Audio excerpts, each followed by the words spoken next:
I'm actually watching this. I had a lot to do with 802.11 Wi-Fi. And I'm actually watching this because buried in 802.11, there is a notion of an ad hoc networking, which is sort of using Era's bus. Collision, your packet versus my packet and all that. Versus you can talk to an AP, an access point, which is basically like a switch. And I'm kind of watching to see how many people are using that versus the other. Mm-hmm. Is anybody using ad hoc? Yeah, I've seen people use ad hoc.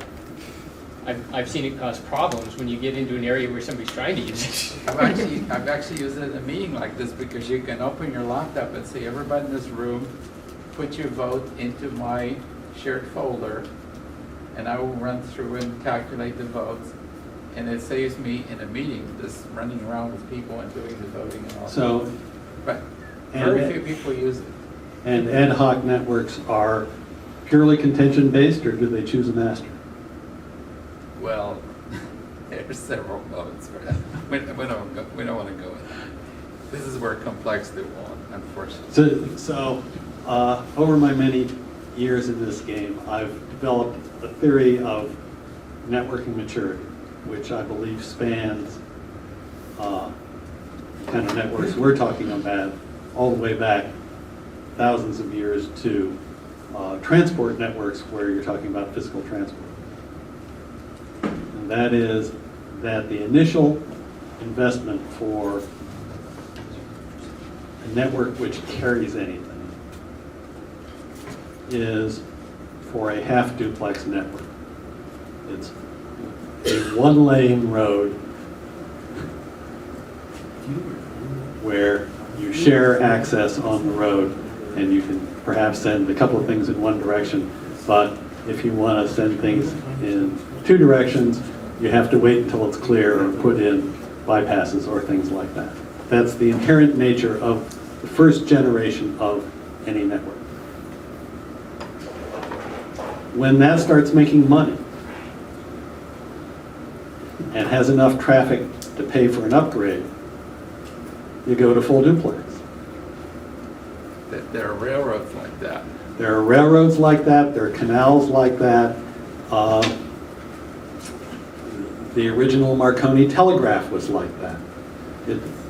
It's very, very easy to go back into systems and find parallels for this all the way along. So at this state of maturity for 802.11, I would have misgivings about that being a successful strategy. I'd just like to comment on Steve's comment. He's absolutely right. When we did the first fast Ethernet switch at Synoptics, it was a $20,000 device, and you go down to Fry's now and they're what? They give them away with a bag of potato chips almost. Wi-Fi support. Yeah, they're so cheap. But in the early days, this stuff wasn't cheap, and so the thought of putting buffering and switching and things like that in it were out of the question. So these things all evolve over time, and the costs come down, and eventually these technology innovations can happen and make the whole world change. But what's left of the Ethernet MAC? Not much. This is the format. Frame format, MAC service interface. Frame format and address bit order. And I'd argue that that was IP, right? That Ethernet won that because of the IP port. I have a contention that what won was the word Ethernet. What's that? Well, What won was the word branding, Ethernet. I think, was also important. Oh, yeah. I would argue that, and believe me, I was smack dab in the middle of this. I would argue that Ethernet has been successful in winning in the market due to branding, but also due to flexibility and an ability to very, very quickly adapt to a changing environment, whether it was a changing market need or a changing technology space, in that when we built early Ethernet products, they were big, they were expensive to build, and there were limitations in it. We got to a point where switched Ethernet became economically viable from a silicon perspective about the same time that 100 meg did. That was a very, very happy coming together.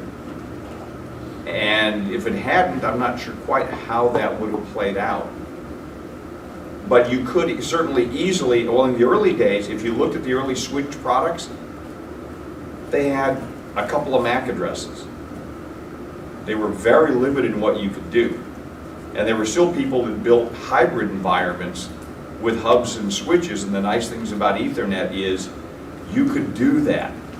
You know, the backward compatibility was preserved. The migration story was always really, really strong. You could plug any old Ethernet system into a brand new switch, and it would just work. Just So, remarkably so. so one of the major features that we have not talked about, which is a major factor, I believe, in the success of Ethernet, is auto negotiation. That you can just plug any of the twisted pair stuff together, and it will figure out what speed it should run at. And that took it out of the domain of the users, and that's been a huge, huge win.